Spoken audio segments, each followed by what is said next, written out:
Hello, Welcome to our Sunday Night Live. We are starting, I think, a couple minutes early on purpose to give us a chance to get some people on here with us. So this is our second live ever. Welcome. Number 2. We're still learning. But we wanted to make sure that we jumped on live. So if y'all are watching the replay, please make sure you comment below replay because we want to see who's watching afterwards. We'd appreciate it.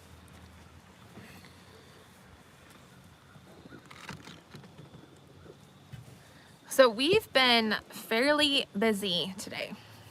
Fairly busy. Hi, Little Mountain Life. Oh, the dishes. That's always fun. Yes. Little Mountain Life is tuning in while they're doing dishes. That's not a favorite task, right? No, it's not. Especially when you don't have a dishwasher. I was going to say, do you have a dishwasher?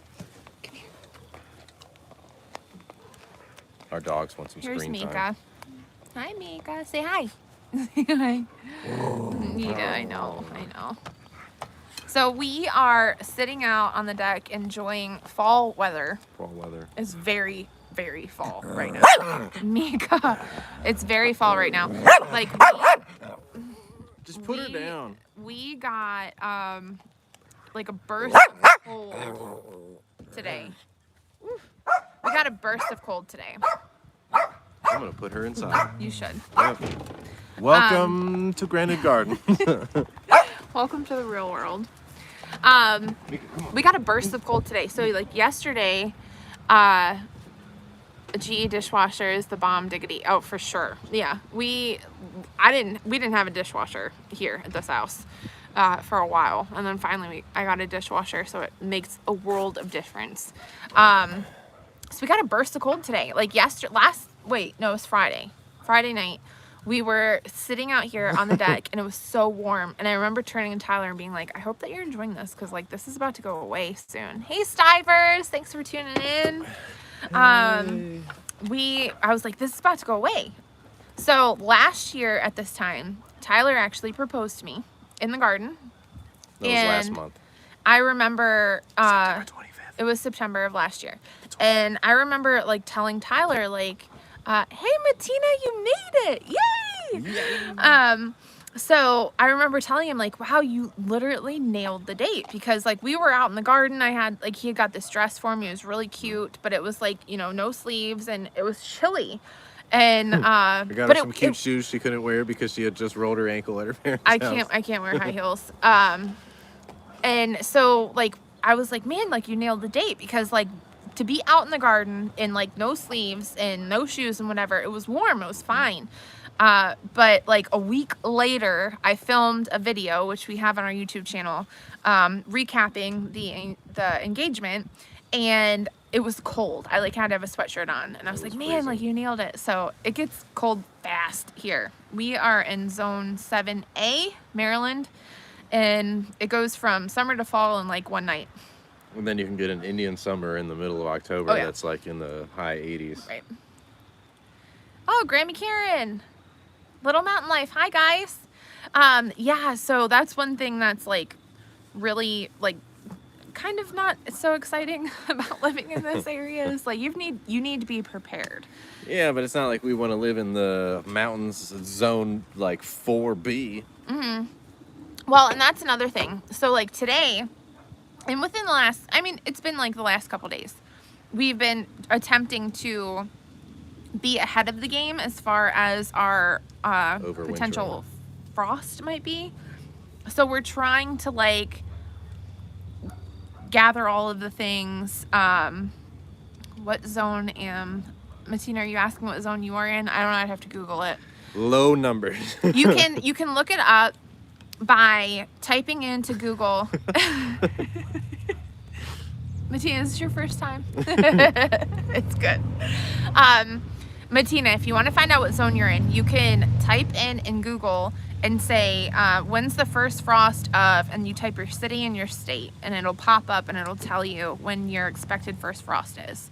And then it should also tell you when your expected first freeze is. So we've got I think about a week and a half left technically until our first frost. Maybe 2. But we've got plans next weekend, so we're trying to like be ahead of the game to make sure that we're getting everything. Don't tell me how to Google. I'm sitting here laughing at myself. Bettina, you're doing great. You're doing fabulous. No, it's The good. first step is admitting you have a problem. It's good to share because a lot of people don't know. A lot of people don't know that one. People are really big into their zones, but they don't know how to research their stuff. And honestly, it's fairly simple to find. When I first started growing, I didn't grow by a zone. I just planted stuff and it went until it was dead. Yeah, that's exactly what we did. Like, it died and it was whatever. Hey, hit the 3 button by and Grammy Karen's name and make us moderators. I don't know how. Come on, Zach. You're asking me to do so much stuff. We don't even have that. I don't have that. It It says says save, highlight, share, or mute microphone. microphone. I don't We know how to understand. do that. Well, you'll have to teach us. Yeah, Nah. I can't touch buttons. I can't touch buttons. Hi, Mama. Hi, Hi. Linda Hollins. That's my mama. Hi, welcome. Thank you for checking us out. I like this view. This is a good view. We usually film. We'll talk later. Yeah, thank you, Zach. We'll do that. Or Jen, whoever's sharing that with us. They're like our go-to when it comes to YouTube stuff. I'm like, we don't know what we're doing. Help us out. Hi, okay, it works. Yes, Mama, it does. It works. Mama You're Linda, here. you're here. You're going to become Mama Linda because we've got a Grammy Karen on here. You're Mama Mama Linda. Linda. So I'm loving the, thank you, Dad. Yeah. Dave Hollins, that's my dad. I like the view too. This is good. We usually film with like, from the other side of the table. The siding and the sliding glass door. Siding and the sliding glass door. This is what the back of our house looks like. Yeah, this is nice. This is good. We should stick to this. This is much better. Okay, I'm back. 6A. All right, Martina. There you go. Wow, Yeah, I you're can't up believe 6A. That's there. one That's zone cold. away, but you're like a couple 100 miles from us, though. That's Like 500. yeah, that's pretty but that's strange. cold. Yeah, That's cold. that is Michigan. That's Michigan. cold. Hard freeze. But yeah, so we've been pulling what we can now because I think we learned a lesson last year in the fact that like letting stuff go too long. Southeast Michigan. Allegedly. Yeah. Hey, whatever they say. Matina's in Southeast Michigan.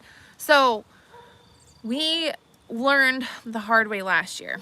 And I have to tell you guys, it's so hard. It's so hard to pull stuff. And Tyler shot a video today where he highlights this concept, and we'll get that up within the next week. But it's so hard to pull stuff because you put so much effort into growing your summer garden. And you plant it and you get everything, perfect, and you put it in the ground and you watch it grow, and it is so hard to pull it. But in all honesty, it is far more beneficial to pull it and potentially do a fall harvest than it is to let it go. And I'm gonna let Tyler talk about that because he highlighted that today. Triage. The same way you see somebody, you're not sure if they're going to make it, so you put them at a lower risk of somebody else who just has a hole in their arm. Same thing for the garden. You have a chicken that's barely holding on. Is it beneficial to keep them around? Maybe. The likelihood of them not making it, high. So you take care of it. The same way with my bananas. I wanted as many of the babies coming off the mother plant as I could to make sure that I could guaranteed have at least 2 next year. And I cut them off the mothers today, and I didn't go deep enough, so they didn't have a root system. And in that same video, I also talk about people making mistakes. Did I dig down far enough? I honestly didn't think that banana roots went that far, but here we are, and there was no way they were going to make it because they didn't have a root system at all. But could I have put them in dirt? Probably. Would they have made it? No, because I already had pulled one on accident that was a little younger and didn't have roots, and it stuck around for about 2 weeks, and then it just and died. And I think that's a big part of it. I had a friend from work reach out to me earlier this week, and I mentioned that in my last video, and she really wants to start a garden. Her heart is there. Her heart is there. But she's so caught up in, the to-dos, like figuring out where to put the raised bed, figuring out where your water runs in your yard. In reality, it's just about trying. You have to just try. You'll learn. And same concept with Tyler's bananas. Like, this is our first year growing bananas. Like, this is our first year doing banana plants. We have to experience it and learn. So he's actually got a system set up to where it's hopefully foolproof. Like, we'll pull through with something. I've got redundancies set in place Talk for about the it. two Let's that hear. are out front. What? Talk about it. Let's hear. The whole thing? No, because you share some. We had a video coming out this Yeah. week that'll go into detail. Well, But this is the beginning. The beginning video is like what I can do now. So we've got two different types of banana plants out here. We have one type that will actually grow bananas. The other type is just like your average ornamental banana. That one is super hardy, well beyond this zone. So when it gets time, all I have to do is chop that down to the ground, pile mulch on top of it, one and done. We're good to go. The other two are hardy to a zone above us, below us. So we're in 7A. a warmer zone. Yes, they're hardy to 8A or 8B, one of the two. Which that difference is like you're talking basically 10 degrees lower than where it is here as its max low. So I have two that I'm gonna bring inside. They're very small. They'll just go in our kitchen where there's plenty of light. They'll definitely survive. One is planted on the side of the house, and that's going to be my control. I'm not going to do anything to it. I'm just going to get some mulch, throw it on top, call it a day. The other two, I'm actually going to do another video, which is going to be the second part of the one that I'll release next, where I did what I can for the stuff out front, and the next step is going to be to actually insulate the ones that are out front to make sure that they make it. But I've got plans A through C. I guarantee you at least one of those is going to work, and that's all I need, because did I spend money on them? Yes, but if I get them in the ground, if two survive, I'll be in good shape. If the two out front survive at the height that I'm going to keep them, we are in an amazing place to actually get real bananas off those plants next year. And I think that's what's really cool is that a lot of people think that because we don't live in a tropical area, that it's not possible. So some of the things that we're growing here on the homestead that kind of derive from the typical Maryland garden, bananas, definitely one of them. So we're wholeheartedly sold on doing everything we can to make that happen because we want to be able to share with you guys how it's possible. We also have something called Pawpaws. Oh yeah, Pawpaws. Those are also mine. Yeah, talk about them. Ours. Tell us. So Pawpaws, Southern Virginia native plants. It's the only, what they have dubbed the Native American, not Native American, but native American subtropical fruit. An oblong kind of fruit. Smaller than that. Yes, more like that. Well, they can get bigger depending on your variety, but they taste like a cross between like banana, custard, vanilla. It's super hard to describe. The first time you taste it, you also will probably be like, I don't understand, but they're good. Hey, Kathy. They I'm from grow Virginia. extremely slow. I have them in my food forest. They'll continue to keep going. I have them planted interspersed with like figs, kiwis, also another abnormal plant that we grow here, Hearty Kiwis. They will actually, I don't have to do anything to them. They'll die back and they'll come back next year. They grow grape-sized kiwis, so imagine the size of a grape, but it's a kiwi. No hair on the outside, cut it open, grape size, looks just like a kiwi. Looks like a kiwi when you cut it open. And like the Pawpaws, so I'll say this, like so Tyler explained their taste, but like the concept of what it looks like whole looks more like an avocado. You like cut it open and it's got like the meat that's like similar to like an avocado and then the seed on the inside, but they've got multiple seeds, right? Yeah, smooth skin on the outside. Think of like a banana where all the seeds stay in the middle. Yep, testing the limits of our garden. Thanks, that's me. That's me testing things that aren't normally grown around here. She tests the space, how much she can cram in there. That's true. Yep. And then another thing, I test her on, hey, you got to rip that stuff out if you want to plant stuff again. And I've been listening to him. Also, been slowly coming to my side. Also, his concept of tomatoes. The concept of tomatoes is also a big thing. Hello, I'm new to the channel. Hi, Homestead family. Reclaim. That's awesome. Thank you guys for joining. The concept of tomatoes. So like when we grew tomatoes for the first time, he had his tomato bed, I had my tomato bed, and he was pruning heavily. Okay, so we're obviously avid watchers of Jess from Roots and Refuge. We're also admin or moderators for her Facebook page, but like we're avid followers, and like watching Jess prune tomatoes gives me anxiety. And Tyler did it one year. Well, there's a lot of science behind it. So generally, you want about a foot up the stalk. Sometimes you can go beyond that, which we usually do about 36 inches. Coming up from the stalk and trimming everything off that bottom does two things. One, it keeps everything well ventilated, so you get plenty of airflow through your tomato plants, which by how many plants we plant in those beds is dense. So by cutting that off, we increase circulation through the plant. Plus, the main thing with tomatoes sometimes can be disease. And the majority of disease doesn't come from the sky. It comes from water coming down, splashes the fungus, bacteria, stuff from the ground back up into the leaves. And then once it infects the smaller ones, it comes up and keeps going. Yeah, text messages from text Mom. is coming in. So yeah, definitely trim your tomatoes. Especially for indeterminate types. You trim those bottoms. Every single year after we started doing that, our tomatoes are like 8 and 9 feet tall, tall enough that we can't even find stakes tall enough to support them. So they end up going up, and then eventually they come back down, and then we've got these big U tomatoes. They get massive, and they stay healthy. But that's what it is. It's all about airflow. Well, airflow and keeping the splashback off the leaves. Yep. And that's actually pretty common along a lot of different plants because you don't want that splashback coming back up. So I do want to talk a little bit about our experience last weekend. HOA. We went to Homesteaders HOA. of America. Homesteaders of America. I got my hat on. Homesteaders of America conference. Mine's from Tractor Supply. That was a lot of fun. That was really cool. It was our first time ever going to Homesteaders of America, which was like, it's a terrible thing because it's really not that far away. It's only about an hour and a half away. Well, we missed out last year because of COVID, not because we didn't want to go. Well, and there's this whole concept of the fact that like, so when we went this year, everyone kept saying like, there's so many more people here this year. So, and I also learned that this was only like year 5, I think, right? It's very young in its So it is fairly young.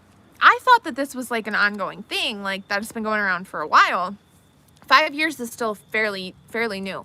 So, for 5 years it's been going on, and they said that like the amount of attendance that went from 2019, which is where we're judging because that was pre-COVID, to 2021 almost doubled in size. The reserved estimate from the security guy when we got there day number 2, he had said that 1, they don't think that they were prepared, but 2, they had gone from about a reserve 20 to 2,500 people last year. Well, obviously 2 years ago because of COVID. They had jumped to at least $5,000 in ticket sales. So $5,000, you figure that's all adults. That doesn't include kids. 5,000 people, not $5,000, right? 5,000 attendees. Yeah. In terms of ticket sales. Yep. So 5,000 people plus kids, which you may have 1 kid. There were people there with 5 kids. Yep. So it could have been easily more than 5,000. Easily. Because, I mean, you figure normal family is generally, what, 2 parents, 2 kids is about average. Sometimes you have 1, whatever. But that's still a +1 or a +2. So you're doubling, potentially. Now you're up to what, 10,000 people total if everybody comes with 2 kids? It was really cool. Packed. And like, I think that's the thing that's like really exciting about what we're doing.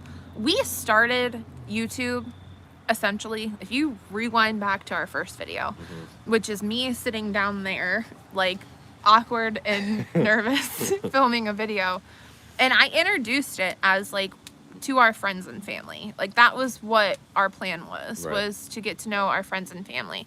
Greetings from New Hampshire, Celtic Roots Farm. Thank you guys for tuning in. So that's how I introduced it, was that we don't live very close to both sides of the family, and so we wanted a way to be able to share the amount of effort and time that we were putting into this. Well, her stuff. parents are super close, Mom but the and rest Dad of are our right, yeah. family is well beyond reach. Right. So we wanted to be able to share that. And so the fact that it's like grown into what it is now, like we've got people, even just in this thread right here, that are from all over the place. We get people that comment on our videos that are from all over the place. And like, it's so awesome to be able to connect to like-minded people that live everywhere. That is our favorite thing. Community. So if you are that was following, the only other part of our whole thing. if you are following us, please comment. If you're watching our stuff, please comment. That's what we're here for. We did this on purpose to make new friends. To build dialogue. Please make sure you're commenting. And so it's been really cool to like see our channel grow, but like to be able to go to Homesteaders of America and hear that it's like more than doubled in their attendees. That was really cool too. It was really cool to be a part of that moment. We're trying to build the community, but HOA over the 2 years, 1 year they didn't get to do it, but the anticipation maybe, plus just the growing movement. I think they did it virtually. Of everybody wanting to grow their own food, wanting to start their own homestead, wanting to just grow anything from scratch, exploded. Like they didn't go from 2 to 3,000. They didn't go from 2 to 3,500. They doubled. They easily doubled the amount of people in 2 years that want to be a part of this community. And that, to me, is exactly what we're all trying to do. Celtic Roots, absolutely. We want to make ourselves available to your homesteading community as well. Thank you guys so much for tuning in. Like, this is what it's all about. And it's about just connecting with people and being able to share information with people and to be able to learn from other people's mistakes. All right, share experiences. That's one thing that we like to share. Like Tyler in his video, which we'll get up this week, but like of him doing his bananas, like he had lessons learned during that video. So like we share that so that people that are coming up after us can share and learn from our mistakes. Vice versa, we follow a ton of people in the YouTube community that we have learned from, and we didn't have to make the same mistakes they did because we watched them. We're trying abnormal things. We're growing abnormal things. We're growing things that are not meant for our zone. Things that normally, to us, we purchased out of our zone would normally be annuals. But here we are, putting the effort in to see if we can do it. Now imagine, at any rate, we can grow these bananas and we can overwinter them. And then potentially the ones out front may give us bananas next year. But now we just open the door to anybody close to zone A, 7A, grow bananas or in their backyard. 8 or higher, that you can grow real bananas in your yard within a zone that is not tropical. Absolutely. Like that to me is worth gold.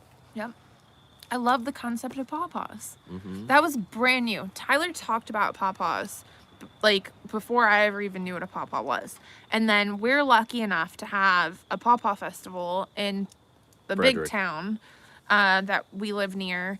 And help me, Michael Judd. Michael Judd. So if you don't know him, you should look him up. He hosts Pawpaw Festival at his home every single year. And we were able to go there. It was the first time I ever got to try a pawpaw in my life.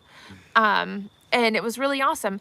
Honestly, I think people like to see that not everybody has, I don't know how to has figured it out. Yes. Yeah. We agree. Yes, we are growing bananas. Yes, bananas. We are. We're working on it. They're called Blue Java Ice Cream Bananas. You can look them up. They're a real thing. They're hardy to zone 8. So that is one zone below us. So you're talking about like Lower Virginia. That's pretty much what's below us. Maybe like northern North Carolina. But you can grow them there.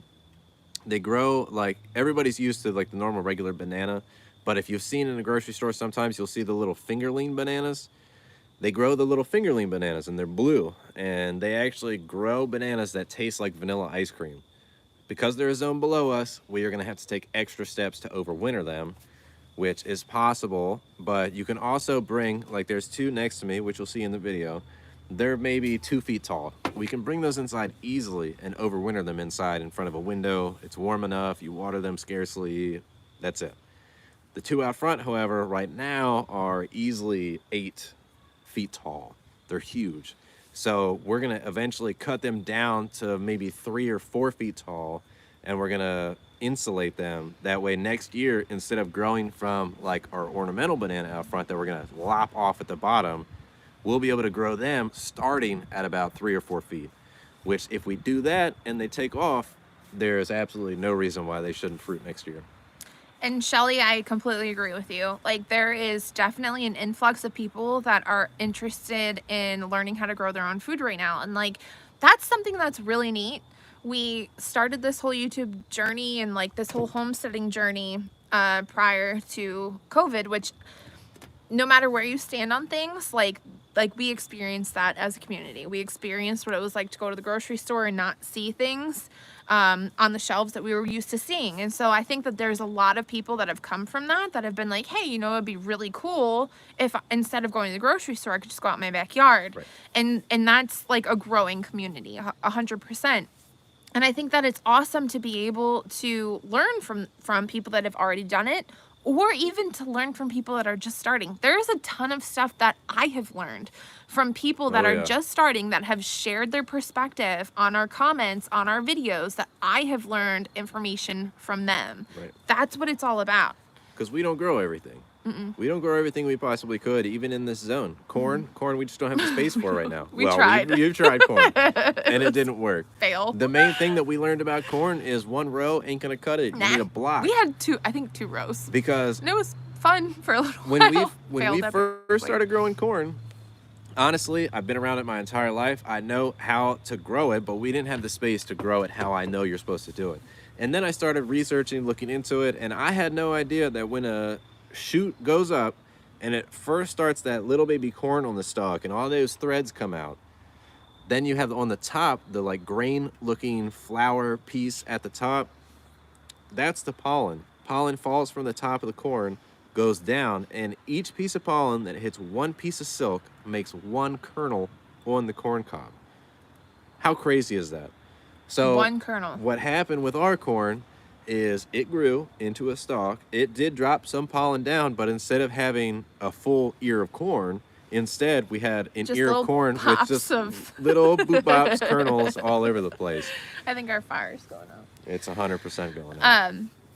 So yeah, that was a lesson. That was something that I don't think either one of us knew going into, but once we came out of it, we learned. We gave it a shot. Because that went in the back of my food forest. And I wasn't a fan in the first place. But I was like, all right, cool. We planted 2 rows and it just didn't take off. Yeah. Now there's fartichokes in its place. You have to explain what fartichokes are before people start judging us. Fartichokes are Jerusalem artichokes, also known as sunchokes. So they have this specific type of insoluble natural fiber inside of them called insulin, not insulin, but insulin. Yeah, insulin. Something like that. And because it's insoluble, if you eat too much of it, it causes gastrointestinal issues. Oh, I never planted that, Granny Karen. And it'll make you fart. It'll give you bubble guts. So, Shelly, that's awesome. And that's another thing, like, you can't grow everything. You can't, okay? Like, not anybody can grow everything. It is all about community, right, Shelly? It's all about community. You have to be able to connect with people that can help you obtain all of the things. So, like, the concept of, you know, we grow some stuff, our neighbors across the street have literally swapped stuff with us. Like, that's been awesome. One thing that they grew this year that we didn't grow was the pear-shaped tomatoes, which I was really excited about. And so we tried some of them, and then I saved the seed from them because those were super cool. So you can't grow everything. Matina, you can grow anything. Matina, you can. Didn't you grow pumpkins or something last year? You got one more than we did. We'll send you a care package. Foolproof tomato care package. Or cucumbers, man. Those things can live through anything. Michigan's tough. I can only imagine. It's hard here because we get all the seasons. Michigan, I would imagine. Which is a quick turnaround, you know? Even like low yield carrots. You can grow those in like 80 days. Radishes, that's fast. Peas. Beets are like 45 days. Grammy Karen, that's nice to be able to share with neighbors. Yes, it is. Absolutely. They're the one that shared our greenhouse. Check out that video. Sorry you can't stay. Thank you for subscribing. Please come back and check us out. I appreciate you being here. Another thing that's really great for colder areas, peas can handle a light frost. Will you read comments? I picked one green tomato and gave it to my neighbor. Matina, you didn't keep your tomato? You can make cheeseburger salsa with green tomatoes. You like Cheeseburger cheeseburgers? salsa? Beets, perfect for you. We make enchilada sauce, green tomato enchilada sauce. You can grow Stellar. beets in containers. Don't let anybody tell you otherwise. You can Beets, grow beets lettuce. in a solo cup in your basement with just a light. Yeah. One grow light. Even just lettuce. I mean, how many times do you buy lettuce from the grocery store? Lettuce Grow is it in your super easy, too. backyard, you know? Absolutely. It's super easy stuff. So, next topic, mushrooms. So, speaking of H2A. Oh, Billy, is that you? Smithmaster who? Sith Billy, Master, hi. come on. Hi, Smith Master. Bill. Hi, Bill. That's so exciting. So while we were at HOA, we had tried mushrooms before. If you are familiar with our channel, you probably have seen that epically fail. We had bought mushroom spawn, which come in like these little inch-long dowels that have been inoculated with mushroom mycelium, which is like the actual growth inside the plant or the log at this point. And then what you see come out of the log that actually looks like a mushroom, like portobello, shiitake, stuff like that, that's actually the fruit. That's not the plant, that's just the fruit. That's just what it puts off to build spores and spread itself. So, while at HOA, we bought tarragon oysters, gray oysters, Lion's mane. shiitake, and lion's mane. Lion's mane is the one I'm most excited I'm about. excited for it. So we have dubbed a maple tree in the back. We decided two. together we're only going to need one, but know. if need be, we'll get the second one. We'll videotape that one. That's 'cause gonna be a gonna whole good time. thing on itself, but it's also going to be in a part installment because it's going to take a time. Yes, that's our Bill. Hi, Melissa. Bill. Well, that's Linda. So, we picked a maple tree. We're going to cut it down, cut it in 4 lengths, 4 foot lengths. Stack them little up, feet farm. drill holes, put the dowels in, wax over the edges, and then we'll let them sit. And that's all it's going to take. And you let them sit for anywhere up to 2 years. Wait, is that Uncle Dan? Sorry, Yeah, I'm getting it's excited. Uncle Dan. Hi, Uncle Dan. We'll make the stacks, inoculate the logs, and then the bigger the log, so you take a 4-inch log, you inoculate it, you usually in 9 to 12 months will get mushrooms, but within 2 years, that log will have consumed too much by the mycelium and won't grow mushrooms anymore. Now, if we get one between 6 and 10 inches tall, it may take up to 2 years to fully inoculate the log, but with that size, between 6 to 10, we can gain mushrooms off that single log for up to 10 years. From the Hooga Homestead. What's up? Hi, Hugo Homestead. Is that? I like how they spelt it the way that you pronounce it instead of the way that they spell it. That's awesome. It's going to be a process, and It's it's not going to be overnight, Y'all, so we'll okay, show it in stages. Wait, so we need to have this conversation. So we walked back in the woods, which you can see behind us. Yep, Tyler picked 2 trees. one I think is right there. Literally is like this one, like Right above my head. I don't know where, like right The that one one sticking right out there. right above my head. So Tyler picked 2 trees and he's like, we're gonna cut these down. Thanks, Uncle Dan, I love you. And so he's like, we're gonna cut these down. So these are the choices, either this one or that one. And I was like, they're both really big. Like She said that. She thought I was going to die. terrified. There's one Terrified. further back that I thought that is bigger, but it's out in the middle of nowhere, so we cut that down. Mm-hmm. We use what we can for the mushrooms, and then we just season the rest for firewood later. Which is a great concept. She thought I would die no matter So what if I scared. cut that down. She's like, So scared. "Eh." She took me back up to the front, which is like a smaller base, Smaller but tree. almost And just as smaller, tall. Smaller at the top though. Like it's just as tall, but it's just a smaller, like just the concept of it at the top is smaller. Mm-hmm. So I don't know. We'll see. But you better trust that we will videotape it because it's bound to be a good video. It'll be fun. Bound to It'll be a good fun. video. It'll be in installments. First one will be inoculating. But we're thinking about pushing that off till spring. So Yes. So you want to cut down the logs any time between the time that it drops its leaves and the time before it starts budding. Because as the leaves fall, it concentrates all its sugars into the trunk, which is exactly what the mushroom wants and needs to grow. So the last time we tried mushrooms, exact same thing. We had a maple, whether we chose it or not. That was just what had already been cut down. Wait, in the that back was of a our, maple? It was. Okay. In the back of our woods. But the problem was it was cut down about 8 months to a year before we inoculated it. So all those sugars disappeared, and then we inoculated it. We got one small fruit out of it. But the other thing is we inoculated it and immediately buried it in the ground, which was not we only didn't bury it, but we dug half. Yeah. So we did that, which was what the instructions had told us to do in the first place, but it was wrong because we actually had one fruit of that, and now there's like a whole nother weird type of mushroom growing in it, and nothing has come of that since then. So that'll get dumped. We'll start a new one, log cabin for a year or two, and then we'll TP them, and we'll start growing mushrooms for the next 10 years. I'm really excited about the mushrooms. And the cool thing is, if we move, they come with us. Come right with us.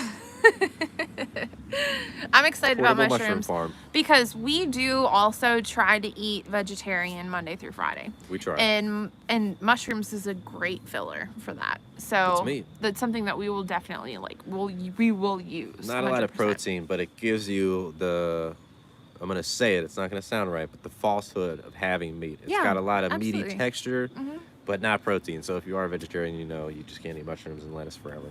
Yeah. You will need protein at some point, but that's what peas and beans are for. And nuts. And nuts.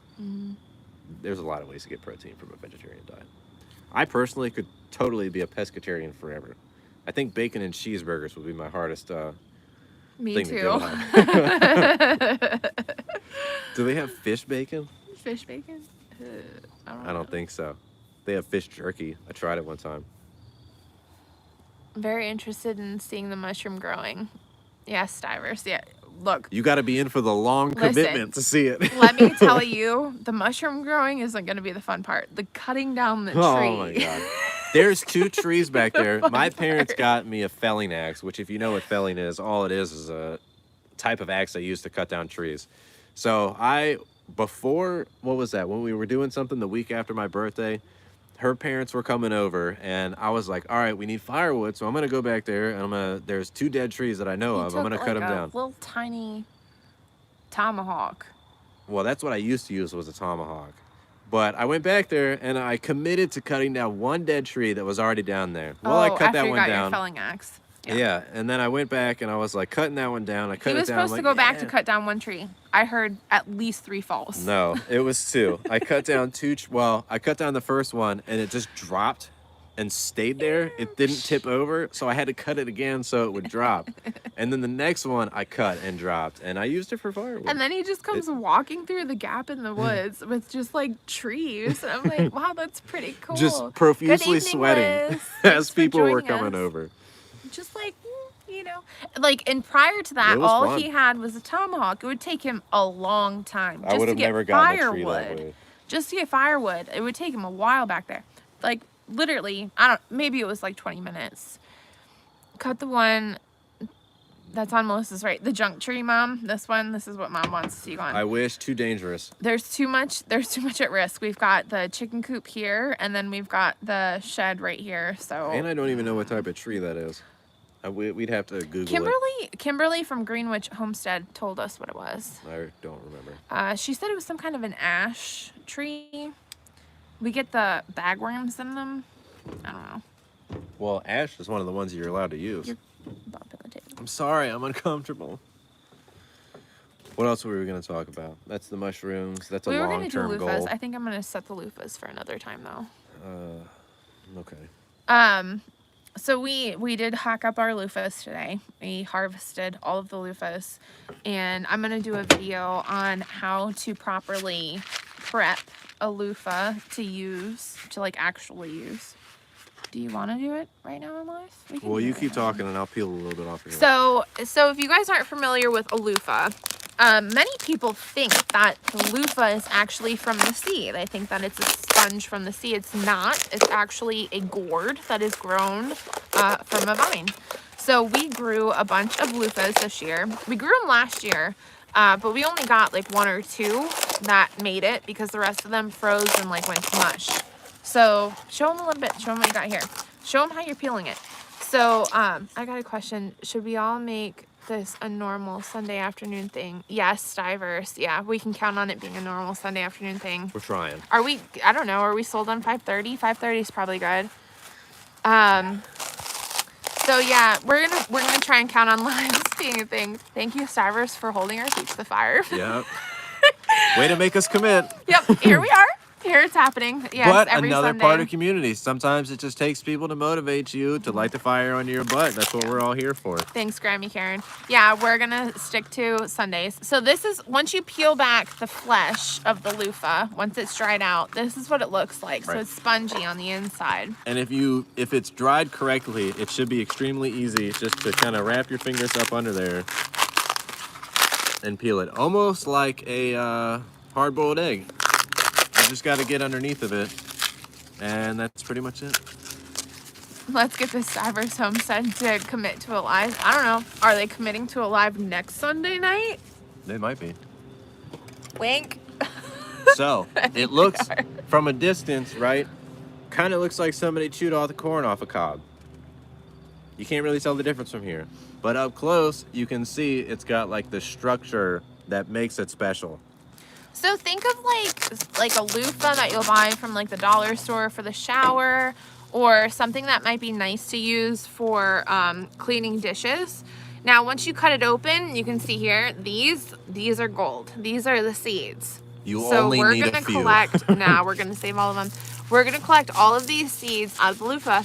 And then a few things that we wanna do with it is, number one, I'm really excited to use these for cleaning dishes, because it's a green option for cleaning dishes. You can use this to clean your dishes, and once it gets like gucky, you can just toss it in the compost bin because it's gonna break down.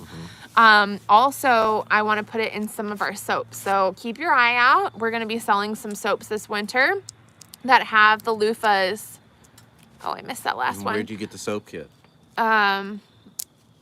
Yeah, it's a great idea to do dishes with them. Absolutely. So keep your eye out on our website. If you guys aren't familiar with our website, it's www.grantedgardens.com. And we have a shopping option on there where you can go on and buy some of our stuff that we have made homemade. And this is going to be on there. So we're going to have some soaps that have like the loofah in them. It smells like watermelon. Smell the inside. That does not smell smell the like inside, not the outside. The outside smells like crap. Smell the inside. It doesn't smell like crap. It's just very earthy. But I'm also a very earthy person. I love the smell. But I'm telling you, out of one loofah, you'll easily get like 100, 200 seeds. I mean, there's a lot in here. They're packed. So that's something you guys can keep your eye out for, that we're gonna have offered on our website. Remember to hit the thumbs up before you leave. Grammy Karen, look at her taking care of us. Look at her taking care of us. Love you. I put the leftover soaps inside my loofah. Yeah, absolutely. Yep. So that's like, I'm excited to do that. That's one thing that I really, really want to do, is I want to get like crafty with my soaps this winter. That's what I need as a guy, is something that I can use to wash my hands, but that is also exfoliating. Yeah. Because after this job, my hands are rough. Yeah. So you can use it as like a sponge for cleaning dishes. You can use it as a sponge in the shower. You can use it for all kinds of things. So I'm super excited. Yeah, a little back scratcher. I'm super excited. I think we counted, what, 43 that we picked today? Something like that, yeah. 43, 4, good right off the bat. The other ones will need to dry. 43 loofahs. Yeah, there was 4 that were already dry that kind of look like this. Like, this is best case scenario, is that they're dry, they sound hollow, and you can shake the seeds. That's best case scenario. But the majority of them were still green, so we put them out in the greenhouse. You guys will see a video on that here soon. What else? Cleared off some of the plants on the deck. Picked all the peppers. All the peppers are done, except for, which you'll also see part in my jalapenos that you video. wouldn't let me touch. If I look at a tomato on her plant the wrong way, don't pick it. Don't pick it. Because I watch them and I get so excited. Okay. I said the same thing about the loofahs. He goes to pick like the one loofah that started from scratch. It was the first loofah we had on the vine. I was like, don't pick that. I need to pick that. I took her back there to show her the 2 trees that I had picked out for the mushrooms. And we're done, and we start walking back up, and she stops. Oh, your jalapenos are still alive. Without skipping a beat, starts picking them off. I'm like, what are you doing? All right, so here's the thing. True story. I don't think that we have enough cowboy candy in this house. I don't. We It go was through not. that so We fast. talked about this in our Laugh Live. Last life. Things were weird this year. Our tomatoes grew super tall, but did not push all the crop that we got last year out of the same amount of plants. We both grew, for the most part, different varieties than we did last year, but we did not get the bumper crop we did last year. Same thing with our jalapenos. Last year, I got like 14 pounds. And how at many once. cowboy candies did you make? That was like 5 or 6 Right, quarts. and they were gone Yeah. before jalapenos came back in season. So we This need to make year, at least 8 6 pounds. or more. Well, that's the other thing. I'm saying this, but I also don't know. I know that right now we have 2.5 freezer bags at least of jalapenos still in the I basement. thought you went through them already. No, I haven't done any of them. Oh, And cowboy we've candy. got Someone asked a what handful of zone we're in. habaneros. We're in hardness 7A. zone 7A. 7A. Right on the line of hating yourself because you're too close to the cold. Yeah. Yeah, we have no interest in getting any colder. We'll put it that way. No. Plus, we kind of like live on the line where it's like any higher and it's too cold, you can't grow anything cool, to being on the low end and like you don't get seasons anymore. Like, at least we get to finish out a tomato plant. Like, there are zones that can't even finish out tomato plants. Like, they can plant them and they will only turn green before freeze. Right. Like, that's sad. I couldn't do that. I couldn't do that. But let us know, because I will tell you how to use the crap out of all of those green tomatoes. Oh, yeah, we've got Fried plenty. green tomatoes, enchilada sauce Enchilada we've made, sauce. cheeseburger Cheeseburger salsa, which salsa. is good with fresh tomatoes and green tomatoes. It just adds a whole another extra flavor to it, and you can intermix the two. So, and we have discovered, like, I think a couple plants this year that we want to try growing in the basement over winter. So, like, Tiny Tim peas, yeah, and Tiny Tim tomatoes. Tiny Tim tomatoes, Tom Thumb Tom Thumb peas. So, we're going to try that and see if we can harvest throughout the winter. They're like little children. It's cool because the Salsa verde, yes. Tiny Tim tomatoes look like truffula trees. They get like this little 6-inch stump, and then it just forms this ball on the top with leaves. And you look at it, and it's like maybe way less than a foot across as like a ball. And it's got leaves, and you're like, oh my God, this is stupid. It's got nothing in it. And then you peel those outer leaves out, and that thing is loaded to the teeth with tomatoes. Crazy. Like, that little tiny guy probably gave us the most The volume majority of tomatoes, per plant. Not total, but like by size of the plant to volume that it actually produced itself. 300% If you guys haven't seen at them, best. go back and check out our videos, because I highlighted them in like It's virtually crazy. every video over the summer, and they were amazing. Like, the plant itself is like this big, and like the leaves get like this big, and you pull back the leaves and it's just loaded. It's loaded. That'll be another style of video we're gonna do over the winter, is growing indoors. things inside through the winter. Will it be like bumper crops enough to save? Absolutely not. Will it be enough to offset a grocery bill? 100%. Yeah. To leafy greens, to microgreens, to sprouts, to Microgreens. tomatoes. So We're I literally cleaned out the greenhouse today, and I took, like, we had this little leftover bag of like soil, and I like poured it into a tray, and I like set it out. I'm not gonna start my microgreens yet because we have plans next weekend, and they apparently only take about 3 to 6 days. So I'm gonna wait till we get back, but I already have it laid out for me to start my microgreens. One thing that I'm super excited about, will you read that? One thing that I'm super excited about is trying it with sunflower seeds, because we have an abundance of sunflower seeds. So I'm gonna try sunflowers. What did that say? Liz, we also agree. They were talking about the Stivers last video about you being a homesteader does not mean that you got 12 acres, cows, pigs, goats, chickens, and gardens. Yep. It just means that you're out here trying to do the same thing we all are, grow your own food, make a difference. Top Hat tomatoes, we'll have to try those. You want to get away from the community of Relying giant on meat the processing grocery store. communities, chickens that live in a dark hole for their entire life, GMO products, pesticides that you're eating all day long. Stuff like that. So the concept of the newspaper, like, my mom had actually shared with me the concept of like taking your green tomatoes and putting them in a paper bag and they'll ripen. I tried that one year, and it was like they didn't taste the same. They're not going to. Like, that's the thing. That's the whole concept. Like tomatoes from the grocery store taste like disappointment, right? They do. And so the concept of like picking a tomato right from the vine, and like it's so flavorful and it's so tasty, and like that's the highlight. I do recognize that comes with a short period of time, and the rest of the year, I'll be honest, I'm not one of those people that goes without tomatoes. I will buy grocery store tomatoes instead of going without tomatoes, because like I need tomatoes in my life.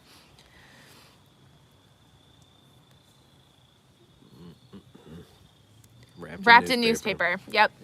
Mama Hollins. Yep, you got it. I used to do that to my mom's bananas. I'd get the bananas and put them in a paper bag where she couldn't see them, and I'd take them out like 3 days later and they'd be brown, knowing full well that a brown banana in my house when I was a kid did not go to waste. It got turned into banana bread. You did that on purpose, I didn't you? 100% did it on purpose. Because that meant I knew I was getting banana bread in the next like 24 to 48 hours. Yep. Sometimes you just got to trick your parents into making the food you like. Yeah, that's the thing. Like I mean, and when you come to the end of the season, it's like, it's acceptable. Do it. Knock yourself out. Try it. But we have also preserved a ton this year, which is what we had shot for. Against green tomatoes. Like, we don't have a problem with green tomatoes at all. We will use a daylight. We've got a couple quarts of canned green tomatoes right now. I've got green tomato salsa. I've got green tomato relish. I've got sliced green tomatoes. We canned a bunch of diced tomatoes. We've made like 5 pounds of sauerkraut, and I think we ended up with 5 quarts of sauerkraut that we canned. We didn't grow the cabbage because cabbage is one of those things that if you're not on it with BT around here, for the if you saw our last loopers, video, you saw where cabbage. Those cabbage loopers will kill any brassica around here in a matter of days. They wipe them out. Days. So maybe one day we'll get a good one schedule. year we got good cabbages, and Tyler reminded me, because I was asking him, I was like, do you remember that one year we got beautiful cabbages? He was seven like, cabbages. No, and he was like, it was the first year we grew cabbage. Yep, and the we bugs invited weren't them here in. yet. I had so many, I didn't know what else I could do. Canned 98 quarts. Enchilada Fried green sauce. tomatoes are the That's best. a great way to plow through that. Enchilada sauce is banging. Now, honestly, so we do have a couple cans of just sliced green tomatoes, so that during the winter we can do fried green tomatoes. They'll be a little softer on the inside, but I've gotten over the years a good idea of how to crust things to give them that extra crunch on the outside without deep frying anything, because we don't want to eat all the oils. And it's coming from your garden. It's coming from your garden. It's coming from something you grew. You know what went into that. You know what went into the soil. You know what went into the pest repellent. You know what went into the fertilizer. You know what's in that tomato. You cannot say that from what's at the grocery store. So we're closing in on the 1 hour mark. Yep. Gotta go feed the cows. Thanks, Little Feet Farm Homestead. Thank you guys so much for chiming in. Let's leave a couple minutes for questions. That is where I was going. See, we are on the same wavelength. If you have questions about anything we talked about, anything that you just want to know, personal, professional. I'll have to try green tomatoes. Recipes. I like them fried, Shelly said. We like fried tomatoes too. You can kind of see it through these too. Not you. We have a lot of seeds to clear out of there. All right, what questions do you guys have? Yeah, no questions. I'm the cuter one. Lies. It's 100% lies. I'm the brawn, she's the brains. I'm the beauty, she's the business. True. Also a lie, she's the beauty and the business. I'm just the brawn. I just do the legwork. Is there anyone on here that made it to Homesteaders of America last weekend that we didn't get to meet?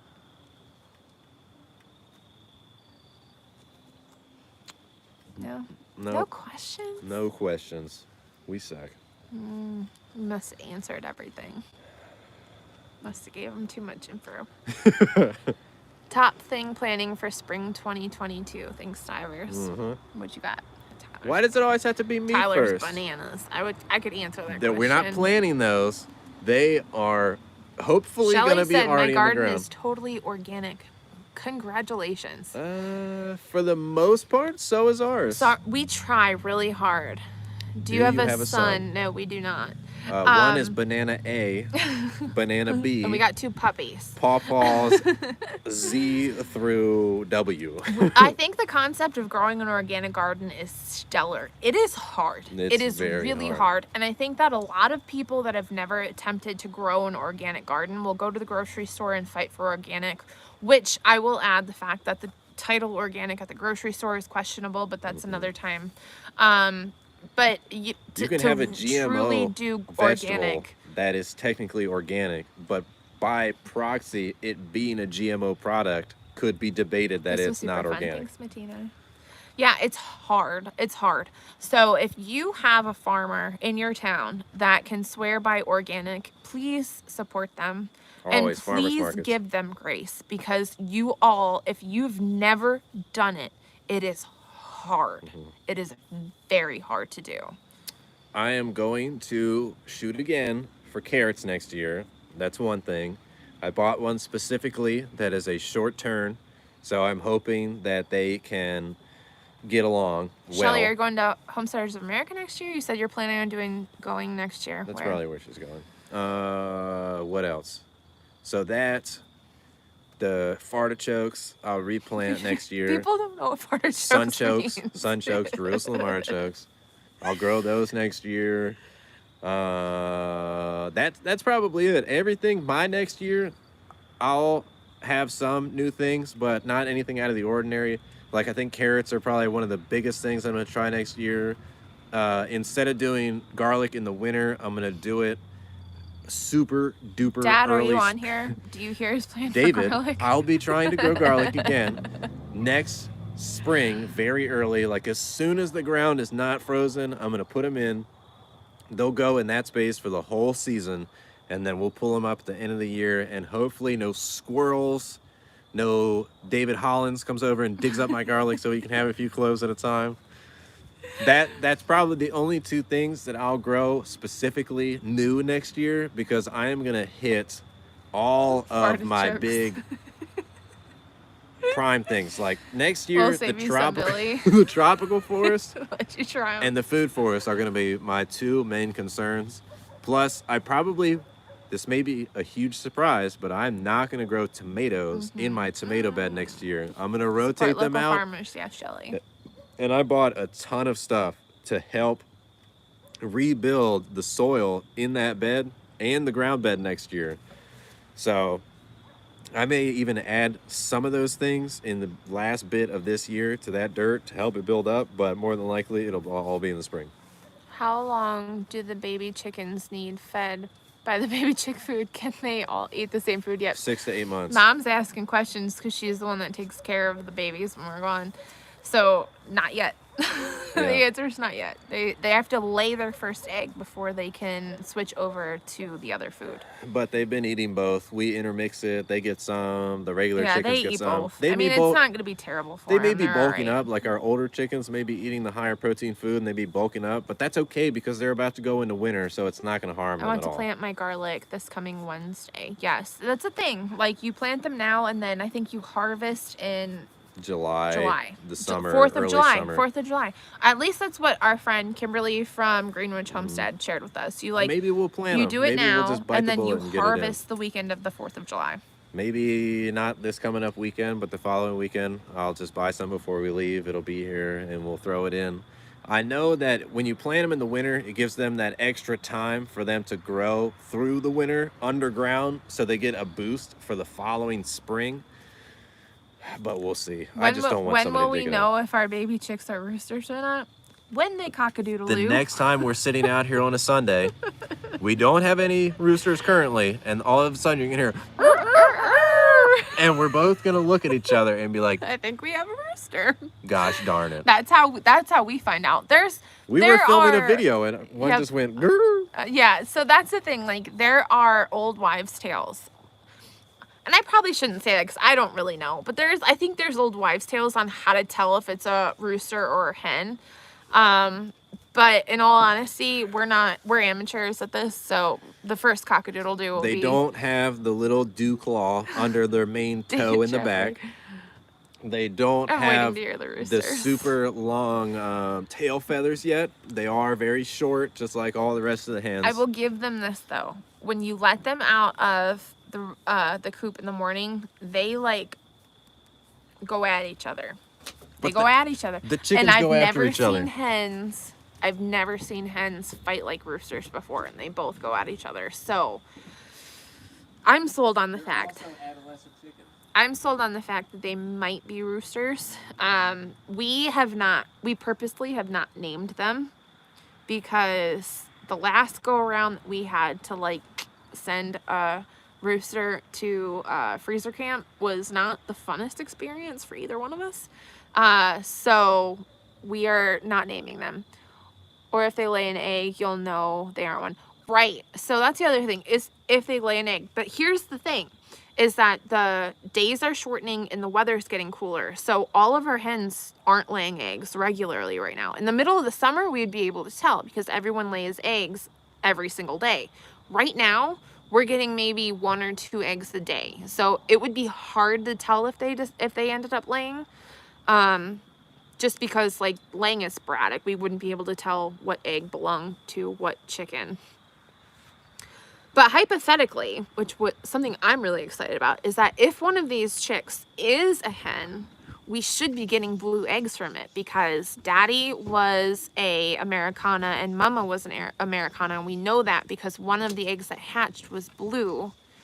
So we know at least one of them, if they're a hen, we're going to get blue eggs from, which I'm excited because we only have 1 blue egg layer right now. All right, we need to wrap this up. You ready?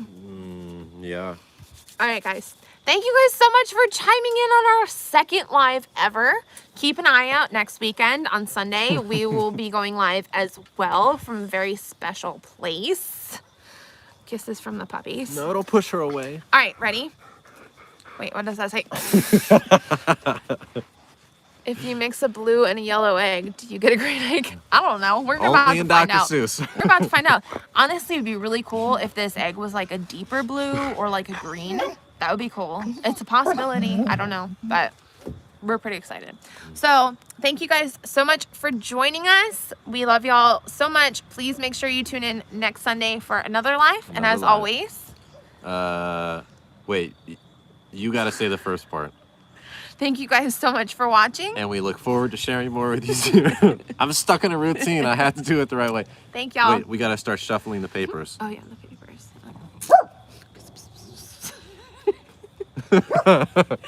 Bye, guys. How do you turn it off?